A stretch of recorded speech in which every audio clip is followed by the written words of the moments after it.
Coffee time again, exposing the truth. Welcome to Coffee Time Again, exposing the truth.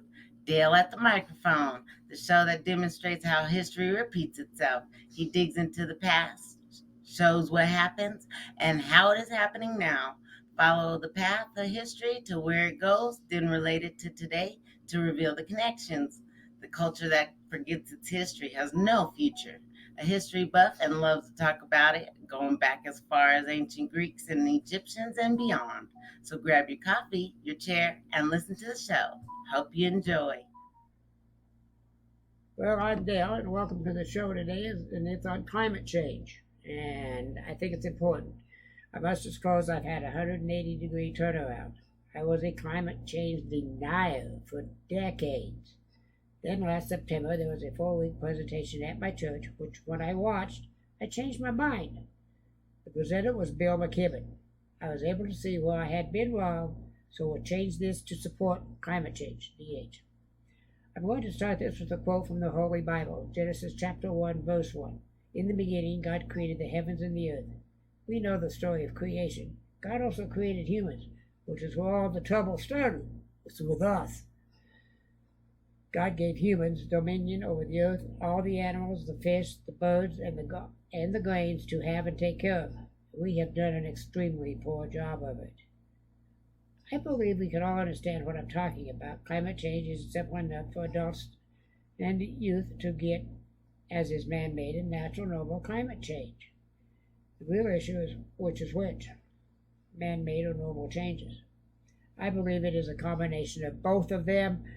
However, I'm only going to concentrate on man-made since that is the one thing we can do something about. That means it's kind of hard to change climate change on its own. We've had it incredibly lucky for the past 12, 10, 15 years to have a temperate climate. Yeah, there have been a few small ice ages here and there. This is from Wikipedia. The year 1816 is known as a year without a summer because of the severe climate abnormalities that cause average global temperatures to decrease by 0.4, 0.7 degrees Celsius, 0.71 degree Fahrenheit. Summer temperatures in Europe were the coldest on record between the years 1766 and 2000. It resulted in major food shortages across the northern hemisphere. Evidence suggests the anomaly was predominantly a volcanic winter event caused by the massive 1815 eruption of Mount Tambora in April in the Dutch East Indies, today known as Indonesia.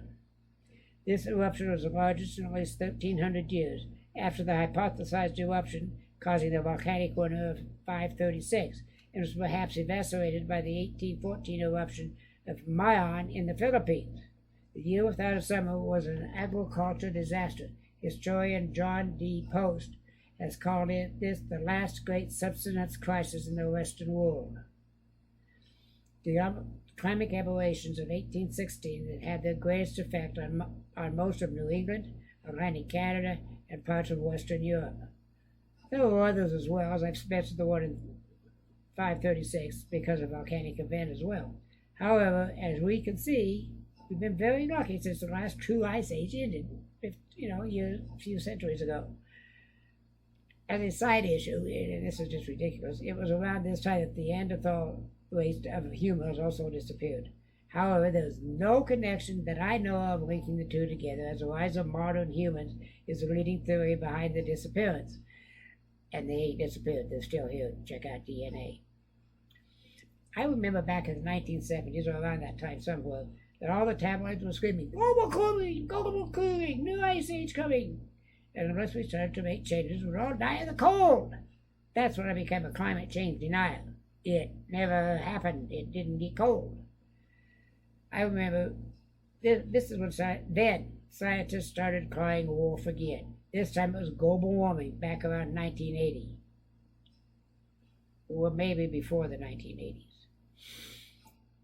This is what I found on the internet, and I quote from www.lifescience.com/humans-warned first-humans-first-warned-about climate-change as far back as ancient Greece, 1200 BC to 323 AD, People are debated on whether draining swamps or cutting down forests might bring more or less rainfall to the region, according to Word's Discovery of Global Warming website, which is hosted by the American Institute of Physics and shares the name of his book, The Discovery of Global Warming, Harvard University Press, 2008. The ancient Greek debates were among the first documented climate change discussions, but they focused only on local regions.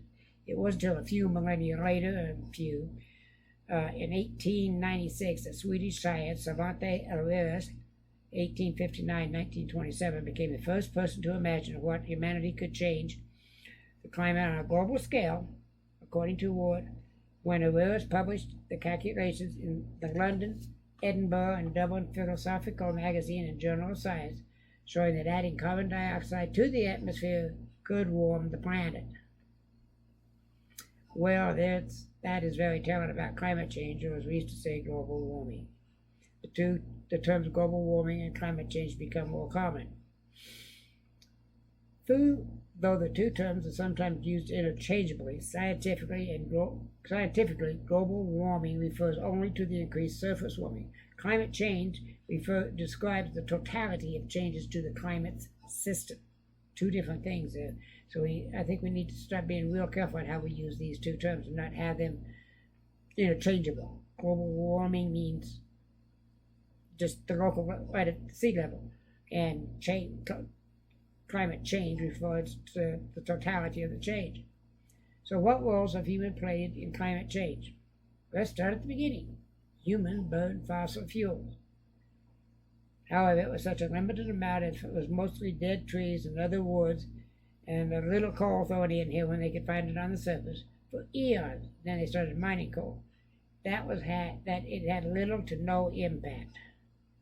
Along comes the late 1700s and the Industrial Revolution.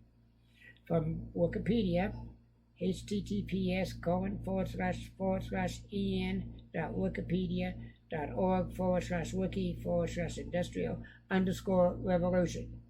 The Industrial Revolution was the transition to new manufacturing processes in Great Britain, continental Europe, and the United States, occurring from the period from around 1760 to about 1820, 1840, somewhere along in there. People have different age times for it. Then we'll go with those numbers. This transition included going from hand production methods to machines, new chemical manufacturing and iron production processes, the increasing use of steam and water power, the development of machine tools, and the rise of mechanized factory systems. Output greatly increased, and the result was an unprecedented rise in population and in the rate of population growth. The Industrial Revolution marked a major turning point in the history, comparable only to humanity's adoption of agriculture with respect to material advancement. The Industrial Revolution influenced in some way almost every aspect of daily life. In particular, average income and population began to exhibit unprecedented, sustained growth. Some economists have said that the most important effect of the Industrial Revolution was that the standard of living for the general population in the Western world began to increase consistently for the first time in history, although others have said it did not begin until meaningfully to improve until the late 19th and 20th century. Baloney. I don't believe it. Well, there it is briefly. This is a short way. Over the course of time, new ways to make things, use of petroleum in the middle 1800s, the automobile, electricity, airplanes, etc., all led to an increased CO2 in the atmosphere, which is leading us to the brink of destruction, as a lot of people have said. I don't think we're going to destroy Earth, but we're going to have some problems if we don't do something soon. Bill McKibben said that 8 pounds of gasoline will produce 22 pounds of carbon dioxide in the atmosphere. Now imagine that times the number of cars, trains, planes, trucks, ships worldwide, each using petroleum products each second of each day, year in and year out. Over the years, we've been talking about climate change. The scientists have differed on what the effects were, and even said the oceans soak up all the excess CO2 over time.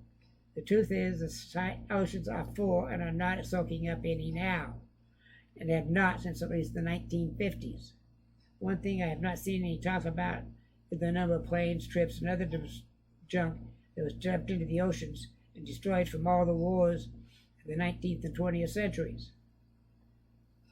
With with all that petroleum and other crap, how does that affect the oceans, ozone, and atmosphere as far as global warming is concerned? I'd like to see something about that. However, I've not been able to find anything on the web. If you do, let me know, please. Today, there's a 1 degree increase in overall temperature, which means we are retaining the heat equivalent of 500,000 Hiroshima level nuclear bomb every day, the heat equivalent, according to Bill McKibben. So, what can we do about it? Let's take changes in our lifestyles, reduce the CO2 levels in the atmosphere to prevent major problems. With the rising temperatures and the ocean levels are the coastal regions of the world, hunger as the world faces drought and other regions excessive rains. In conclusion, there are ways as individuals we can help. Drive less in cars that produce less CO2, join organizations that have climate controlling organizations such as 350.org, work with your church. For those that are over 60, you can join thirdact.org, another climate change organization for us over 60. I have no doubt that we need to act and do it now. Our goal is to reduce carbon emissions by half by 2030. That is only 7 years away, folks. We'd better get our butts in a straight out of it off its dead fanny and get moving on this, or we're going to be in some serious trouble. I don't think we're going to destroy the earth, like I said. However, we will have some major problems if we don't do something about it. I will end as I started, with scripture. This is from Jeremiah 29:11. For I know the plans I have for you, declares the Lord. Plans to prosper you and not harm you. Plans to give you hope and a future. And thank you for listening to the show. My name is Dale Hutchison. Have a marvelous time, and thank you for listening. Thank you for listening to the show. There are show notes and a place to comment at https:// coffee-time-again.libsyn.com/website. He hopes that you liked what you heard and will tell others about him. Dale is attempting to get a following that both disagrees and agrees with him. He does not want yes men. If you disagree, wonderful. He is happy to have you here as a part of the Coffee Time Again team. Dale does not talk about the news of the day. He is attempting to give a history lesson that is just as important about what is going on in the headlines of today. Please do not hesitate to contact him. Just remember that Dale wants a clean show, meaning no cussing, name calling, yelling, or hate allowed. You can disagree with him and not be disagreeable about it. Support him and help keep this alive. https colon / glow.fm / coffee dash time dash again.